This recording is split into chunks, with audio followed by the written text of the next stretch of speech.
Rádio Cidade, ZY.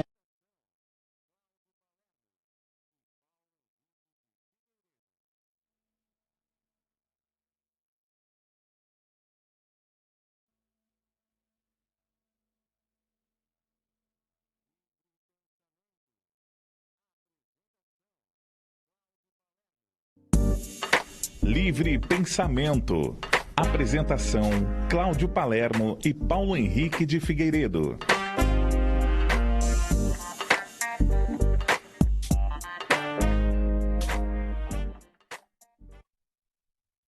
Olá, seja muito bem-vindo, seja muito bem-vinda ao programa Livre Pensamento, começando ao vivo pela Rede Boa Nova de Rádio, pela TV Mundo Maior. Eu sou o Júlio Sena, estou aqui com o nosso querido Paulo Henrique de Figueiredo no programa Livre Pensamento. Seja muito bem-vindo, Paulo. Olá, como é que vai, Júlio Sena? Graças a Deus, tudo bem. Estamos aqui em casa mais um pouquinho, né? Está fazendo uma saudação franco-tupi. Franco-tupi, por quê? Porque Paranauê é tupi. Ah, olha só, paranauês mediúnicos. Então tem franco-tupi aqui. Junta a França, junta um pouco do tupi. É uma beleza. É a união da França com o Brasil legítimo, né? O Brasil dos índios. Tá vendo que beleza? E você, Paulo, como está? Tudo em ordem. Estou aí passeando pelo Brasil sem sair de casa. Pois é, a gente estava falando sobre isso aqui nos bastidores. Você passou por alguns estados esses dias, né? Ontem eu estava no Rio Grande do Sul. Hoje eu vou para o Ceará. Hoje à noite. Olha só que beleza. Às 8 horas estarei no Ceará. Hoje a gente vai falar de um tema que é interessante até da gente relacionar com esse momento, que são os 3 aspectos da doutrina espírita, né? A gente vai entender, então, essa questão da filosofia, da ciência, da moral e dessa até uma certa confusão com a questão da religião. E eu fico pensando, Paulo, talvez você já tenha também refletido sobre isso, ou alguma pessoa pode ter te perguntado. Imagina se Kardec estivesse aqui agora, tendo toda essa possibilidade, todo dia ele está num lugar diferente. Quanta coisa ele não teria aproveitado desse momento, né? E se Jesus tivesse vindo hoje, né? Ou Sócrates, né? Também, com certeza aproveitariam muito, né? O Sócrates, ele ensinava numa sapataria rústica ao lado de uma praça. Quem quisesse encontrá-lo era só ir lá naquela sapataria, normalmente ele estava lá, né? Eu acho que não mudaria nada, ele estaria na sapataria, só que com um celular, falando com o mundo inteiro. Fazendo uma live, né? Já pensou? Olha, essa era uma live que eu queria assistir. E Jesus talvez fizesse uma live lá no monte, né? Pois é. Não sei se ele faria no monte, porque talvez o sinal não chegasse até lá. Mas não, eu acho que ele subiu no monte para pegar melhor o sinal. Ah, boa. Belas reflexões para a gente começar o programa de hoje, né? Porque, olha, a gente tem muita coisa para trazer aqui para você que está nos acompanhando pela Rádio Boa Nova, pela TV Mundo Maior. Se você quiser participar, nós já estamos ao vivo pelo Facebook da TV Mundo Maior. Já tem uma galera aqui entrando, mandando o seu boa tarde. A Maria Batista, a Cecília Reis, Luiz Eugênio Lico, também a Lucilene Toledo, Filadé Mate, Laura Pocopets e a Ana Inês, todos aqui com a gente, já conectados no Facebook. Você pode mandar aí de onde você está nos acompanhando. Se quiser participar do programa de hoje pelo WhatsApp, basta você anotar o nosso número, que é o 11 99643 3827. Então anota aí o número do nosso WhatsApp e participe do programa de hoje. Paulo, para a gente falar sobre esses 3 aspectos da doutrina, talvez a melhor fonte para a gente trazer seja, é claro, né, Kardec. Kardec traz uma definição do Espiritismo, ele fala sobre isso no que é o Espiritismo, mas trata também nas outras obras. Ele diz que o Espiritismo é uma ciência filosófica com consequências morais, como toda ciência filosófica. Como que a gente pode entender isso, Paulo? Essa grande confusão que a gente tem de hoje, ter uma ciência, mas naquela época, no século XIX, os conceitos eram diferentes, né? Exatamente. Olha, eu acho que nós passamos com relação ao Espiritismo, o século XX inteiro sem uma definição clara. E uma polêmica, né, sobre se o Espiritismo é ou não religião.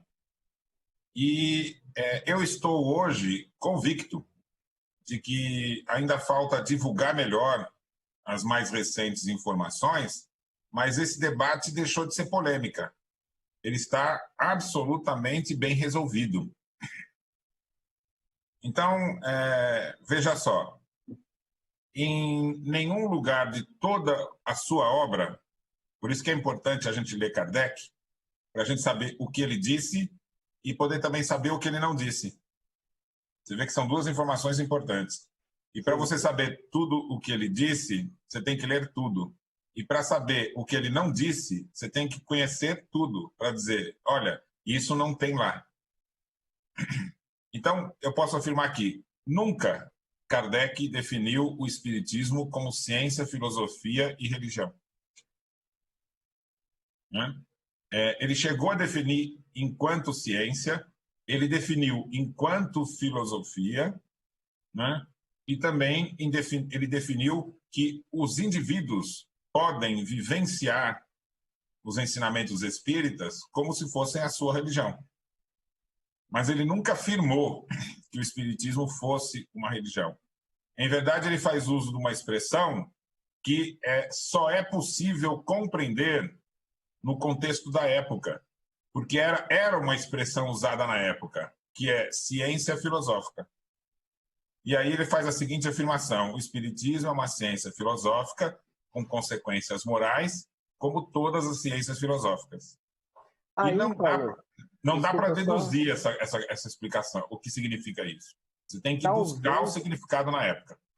E isso que eu queria trazer, talvez esse seja o grande erro, né? Quando a gente fala assim, ainda que a gente repita, né? Não, o Espiritismo é uma ciência filosófica, mas a gente junta a ciência de hoje com a filosofia de hoje e fala, é isso aqui junto. E não é, né? É uma outra coisa.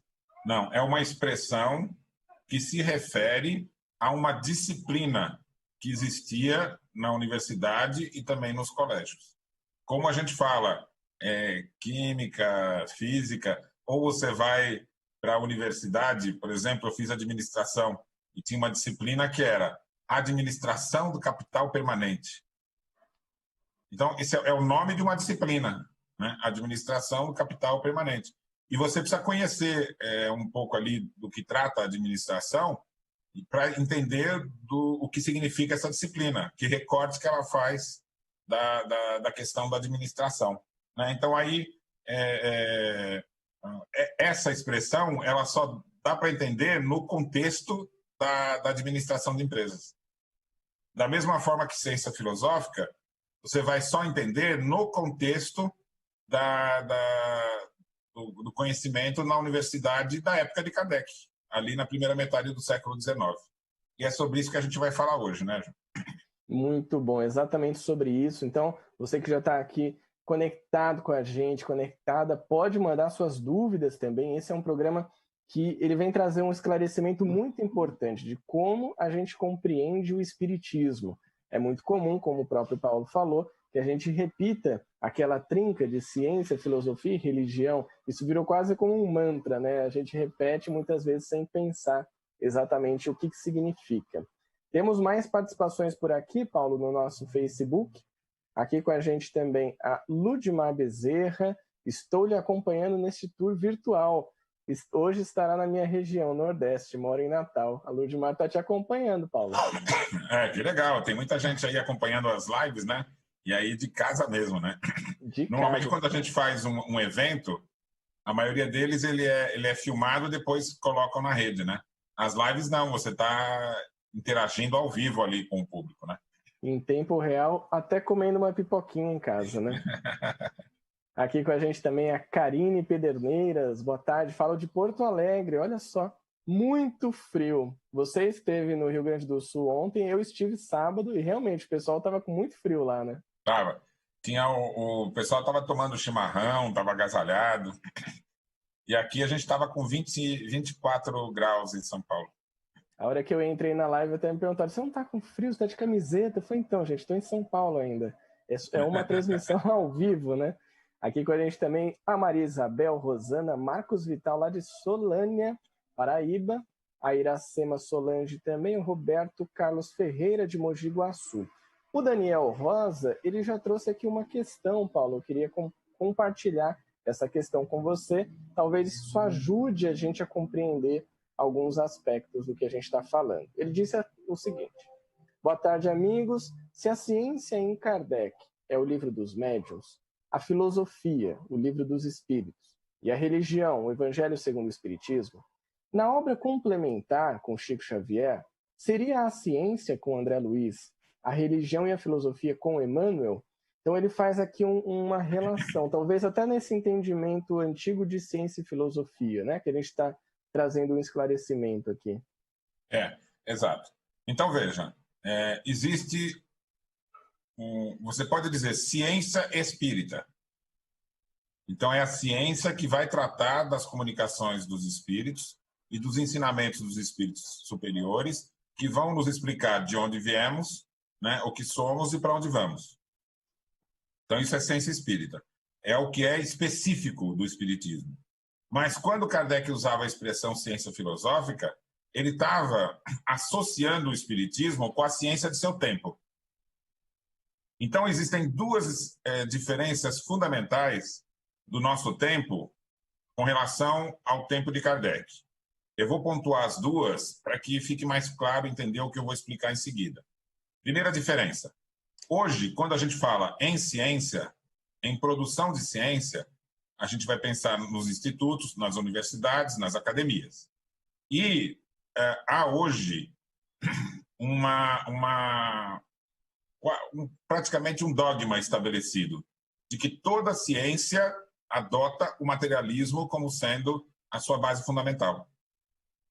Isso está tão arraigado que nem se torna mais explícita. Simplesmente, qualquer questão espiritualista se diz assim, não é ciência. Então, onde está o espiritualismo hoje?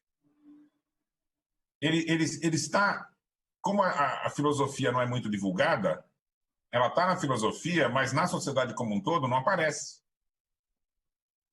Né? Agora, onde ela está presente, então? Nas religiões. Então, quando você vai conversar com alguém hoje e perguntar para ele, eu queria tratar de ciência, né? Onde eu vou? Você vai para a faculdade, para o colégio, para a universidade, para a academia. Eu queria tratar de espiritualismo. Escolha uma das religiões. Então, esse é o nosso mundo atual. Então, na época de Kardec, ocorreu um processo histórico. As universidades eram controladas pela Igreja até a Revolução Francesa. Logo após a Revolução Francesa, ocorreu um radicalismo materialista. A Universidade de Sorbonne foi fechada, foi criada uma academia de ciências para produzir uma ciência nova que não tivesse nada das crenças dogmáticas da Igreja. Esse materialismo, quando foi tratar das questões das ciências humanas, não atendeu aos interesses de muitos professores, muitos alunos e de grande parte da sociedade francesa. Então surgiu, na França, o que foi chamado por Kardec de reação espiritualista. O que foi isso? Estudar-se o espiritualismo cientificamente, usando a metodologia científica, né? E também completamente independente das crenças dogmáticas. Quando isso se estabeleceu na França, a base foi a psicologia, a ciência psicológica. E essa ciência psicológica diferenciava o ser humano do animal, considerando que ele tem uma alma humana. E essa alma humana tem faculdades que os animais não têm. Que faculdades são essas? A razão, a vontade e a imaginação. Então, quando você faz uso das suas faculdades, razão, vontade e imaginação, você produz fatos humanos. E aí a psicologia vai estudar os fatos do espírito humano.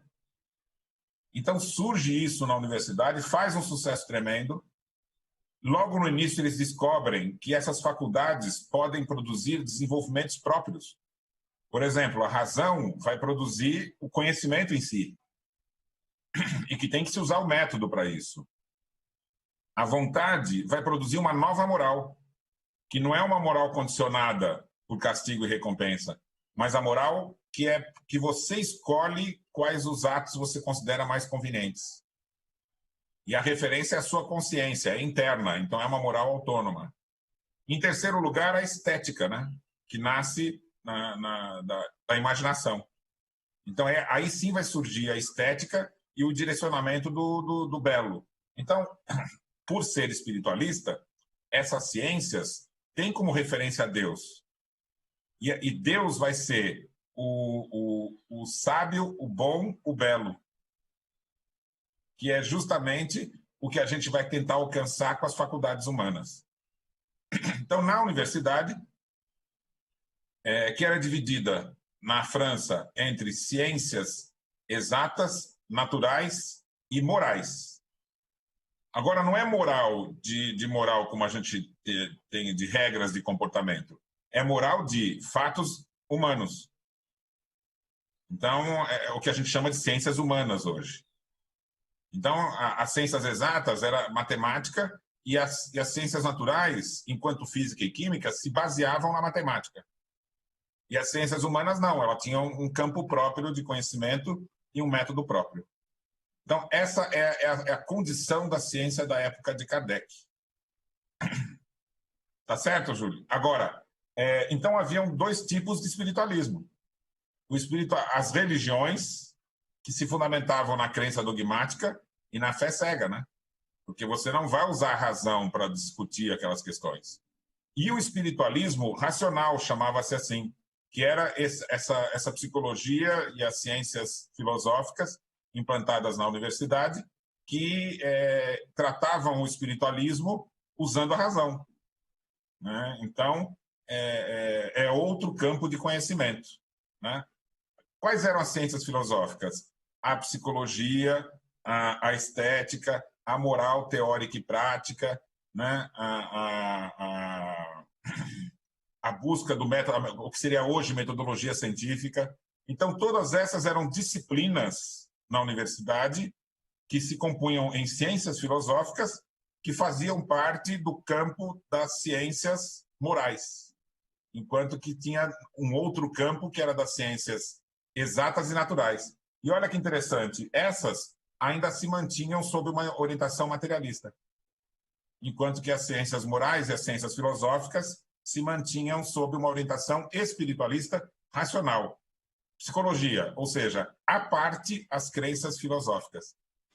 Aí eu acho que entra uma dúvida de muitas pessoas, Paulo, que é o que acontece, então, nesse período para que a gente perca esse aspecto, né, de você ter a parte espiritualista no campo acadêmico e o quanto isso impactou, né, que você acompanhando todo esse processo, em hoje a gente não ter tanta clareza sobre isso no mundo. Olha, o espiritualismo racional ele foi muito sério, Júlio. Então, se tornou a filosofia científica oficial da França na primeira metade do século XIX, né? E muitos pensadores importantes trabalharam essa questão. Veja, o pai da medicina moderna é chamado Claude Bernard. Se você procurar na internet aí, você vai achá-lo. É o pai da medicina moderna. E no discurso, quando ele assume em Sorbonne a sua cadeira, ele diz assim: é fundamental que as ciências médicas se associem com as ciências filosóficas.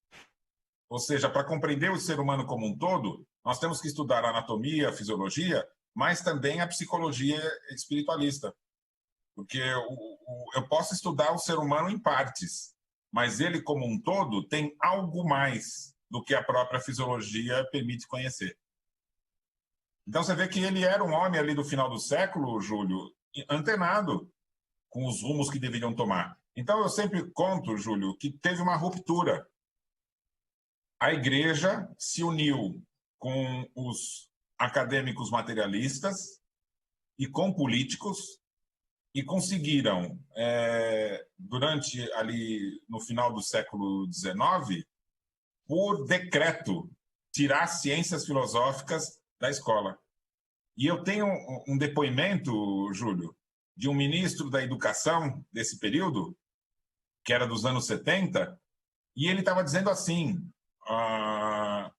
olha, sabe por que os jovens estavam presentes nas barricadas quando ocorreu a Revolução em Paris? É por causa dessas ideias da moral da liberdade ensinada pelas professorinhas no colégio.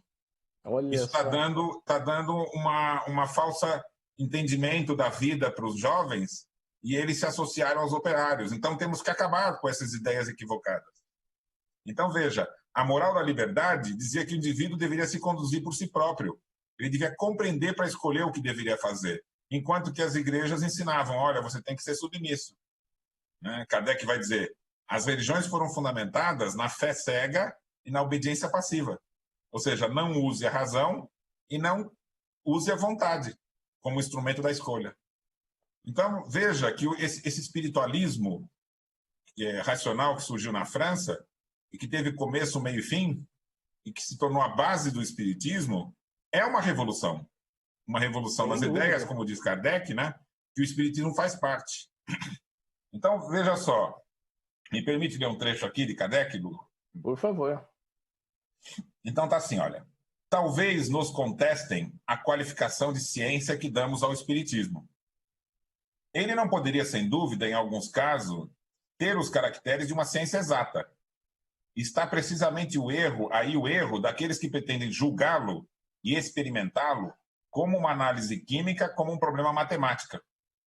Já é muito que tenham de uma ciência filosófica. Então vamos retomar a frase aqui. Ele está dizendo assim, olha, as pessoas erram quando encaram o espiritismo como uma ciência exata. Então o que ele está dizendo? Na época tinha as ciências exatas, né, que estavam associadas com as ciências naturais, e um terceiro conjunto que eram as ciências morais, que entre as ciências morais estavam as filosóficas. Entre as ciências morais também tinha as ciências históricas, outros ramos, né? O que vai dar a sociologia, o direito, né? E as ciências filosóficas, que são da psicologia, estudo do ser humano. Então, o que Kardec está dizendo aqui? Olha, quem quiser experimentá-lo como uma análise química ou um problema matemático, veja, uma ciência natural e uma ciência exata, né? Não vai dar certo, porque você tem que considerá-lo como ciência filosófica, ou seja, entre as ciências morais, que tem um método próprio. Então, as ciências morais, elas usavam a introspecção para você observar a si mesmo e a opinião das pessoas. Olha que interessante, Júlio. Para produzir ciência filosófica, considerava-se o que cada um fala uma opinião, que vai se tornar um fato quando você pegar o contexto mais amplo do que todos falam. Então, Kardec vai aplicar esse método na conversa com os espíritos. E ele vai dizer assim, claramente, olha, o que qualquer um fala, espírito fala, é uma opinião. E só se torna um ensinamento quando a gente consegue compreender que é um fato geral. Eu quero aproveitar a sua fala, Paulo, porque a gente recebeu uma mensagem aqui pelo nosso WhatsApp, que eu acho que ela vai diretamente ao encontro disso que você está falando, desse método, para que você pudesse considerar aquele conhecimento um conhecimento de fato. O Paulo Xavier, ele mandou o seguinte aqui para a gente. Não consigo acompanhar o programa de vocês ao vivo, porém escuto quando fica disponível no site da Rádio Boa Nova. Gostei bastante do programa da semana passada, de 1º de junho, em que vocês abordam o tema O que é o Espiritismo. Contudo, discordo da afirmação do Paulo Henrique de que só é possível produzir um conhecimento espírita pelo método de Kardec. Pelo que eu entendi aqui, Paulo, o método então não era de Kardec, era das ciências filosóficas. Veja, nós temos um método de Kardec para abordar o que os espíritos ensinam. E os espíritos têm um método para ensinar. Então, Kardec considerava que qualquer comunicação dos espíritos era uma opinião. E os espíritos criaram o seguinte relacionamento. com o Kardec e os espíritas.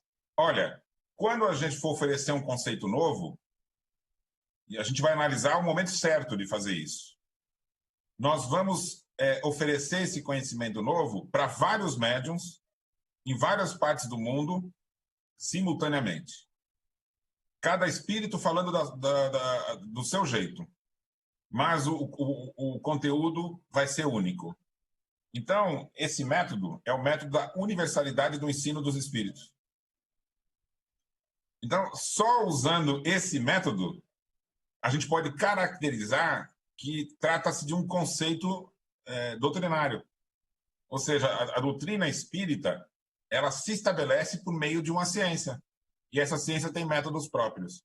Né? Então, não dá para você produzir um conceito novo sem que ele venha dos espíritos. E que os espíritos decidam o momento certo de fazer. O que aconteceu hoje? Grande parte dos ensinamentos originais estão esquecidos. Então, como é que os espíritos vão dar um conhecimento novo se a base está mal compreendida? Então, a gente precisa retomar a base e retomar o diálogo franco com os espíritos para que, mais à frente, a gente tenha... Né? Então, tem uma fase primeira aí, que é a gente recuperar os conceitos fundamentais, que, em parte, nós estamos fazendo agora. Então, veja só que interessante.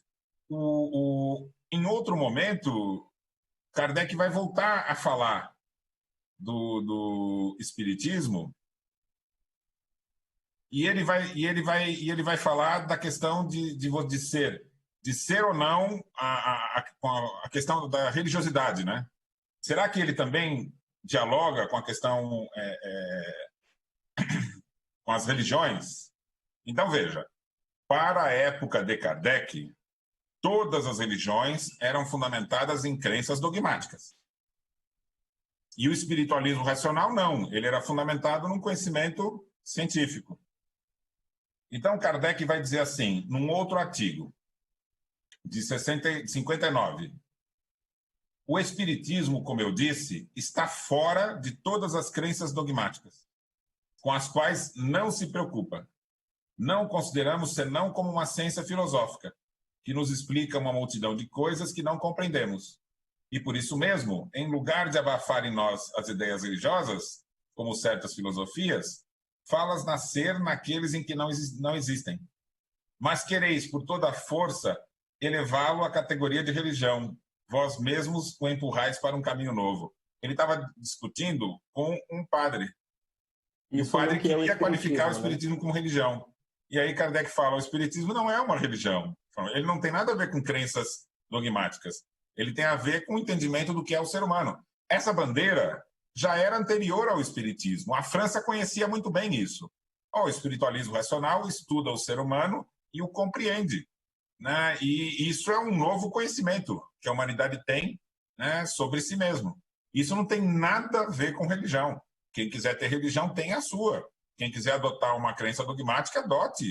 Isso não interfere em nada. Mas, aí diz Kardec, o espiritismo, enquanto ciência filosófica, tem consequências morais.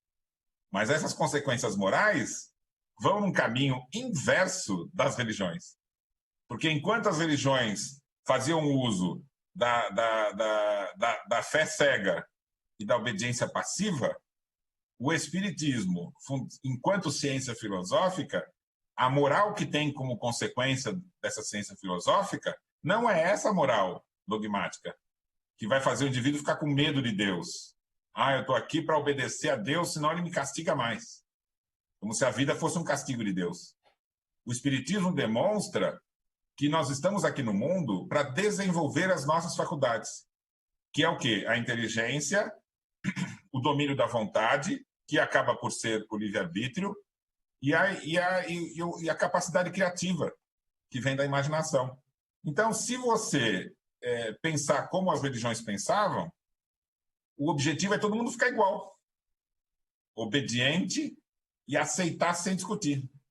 Enquanto que o espiritismo diz, só aceite o que você compreendeu. E use isso para poder escolher como você deve agir. Ou seja, ser senhor de si mesmo, né? E não ser um indivíduo condicionado. Então, o que acontece? As igrejas condicionam. né? A própria a sociedade materialista quer condicionar o indivíduo. Todo mundo tem que ser igual, todo mundo tem que fazer as mesmas coisas, tem que comprar as mesmas coisas, usar as mesmas coisas. E quem é um pouco diferente se sente excluído. Eu não faço parte disso aí. Enquanto que uma sociedade baseada na moral autônoma, que é a proposta espírita, o valor está na diversidade. E uma diversidade tão bem compreendida que o indivíduo tendo mais ou menos inteligência só significa que ele teve mais ou menos tempo para desenvolvê-la. E o que estabelece uma nova igualdade, né? Que é a igualdade da tolerância, né? Que é muito importante, principalmente nesses dias que nós temos visto esse assunto em alta, né? Essa questão da diversidade, da tolerância, do preconceito mesmo, achando que uns são melhores do que os outros e que os outros não são tão bons assim. Então, acho que tudo isso, quando a gente compreende isso que você trouxe, Paulo, essa questão da autonomia, né? Da liberdade, da inteligência também que a gente tem, acho que esses assuntos que hoje ainda são polêmicos, ainda são um pouco até de tabu, inclusive no meio espírita, a gente consegue compreender de uma maneira mais ampla e mais tranquila, mais leve, né? Mas, Júlio, veja, a gente tem discutido isso, né, nos nossos diálogos, né, e temos até nos aprofundado. Mas eu acho que tem uma coisa que precisa se destacar, que é o seguinte, a questão do preconceito na heteronomia, que é na visão da igreja e na visão dos materialistas, ela é assim, vamos aceitar esses que são diferentes. Vamos tolerar os diferentes. Vamos permitir que a convivência com esses que são diferentes, né? Enquanto que na autonomia é um novo paradigma de sociedade, que você vai valorizar a diversidade. Então, perde aquela questão de querer que todos sejam iguais. E nós vamos mostrar para as crianças e para os jovens o valor de você ser diferente. Tem um programa novo aí, Júlio, que já está fazendo sucesso, né? O TikTok, não é? Ah, sim, uma rede social nova. E ela se você for ver, eminentemente divertida. Mas como ela é mais igualitária, porque você vai receber de qualquer pessoa, são pessoas comuns. Eu tenho visto vídeos de portadores de deficiência absolutamente fantásticos. E tem uma moça, e tem várias, mas tem uma moça que ela tem paralisia, né? E ela tem uma deficiência do cérebro dela que dificulta os documentos, a facilidade de falar, de se movimentar. E aí ela diz assim, olha, nós somos diferentes, completamente diferentes um dos outros. Não existe alguém que é igualzinho o outro, não é? E aí ela fala assim, olha, eu tenho um primo que ele não consegue falar. Ele também tem paralisia como eu. E eu consigo falar. Mas isso não significa que eu sou melhor do que ele. Só significa que eu sou diferente. Olha que aula, hein? Que a gente recebe. Só isso que ela falou já traz uma reflexão gigantesca. Aí ela diz assim, as pessoas têm me perguntado aqui como é que eu faço o vídeo. E a resposta é fazendo. Eu ligo o computador, tenho uma câmera, eu falo para a câmera, depois eu posto. É assim que eu faço, ela falou.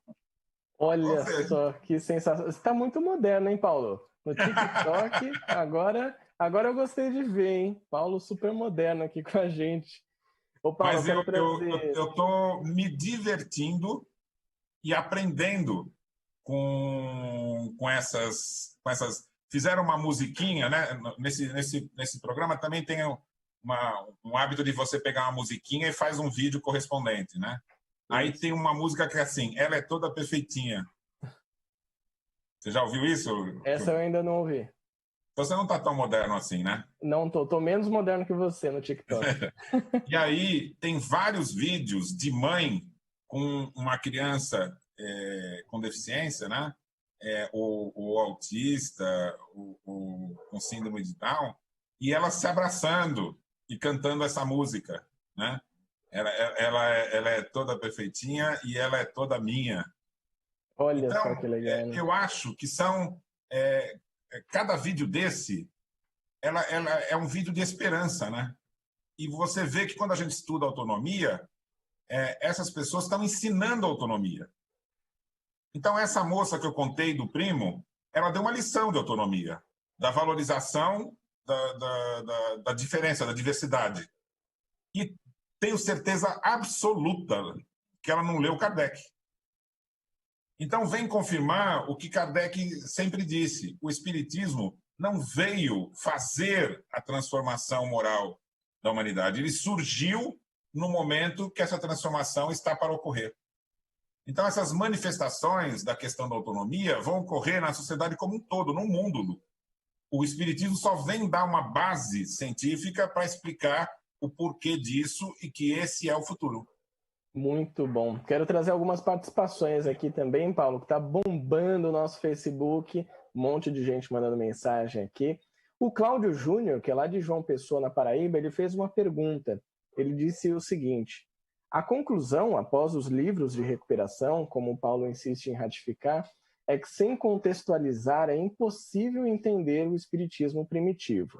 Alguns livros psicografados por Chico e Divaldo dão a impressão de que contribuíram para caracterizar a doutrina espírita como religião.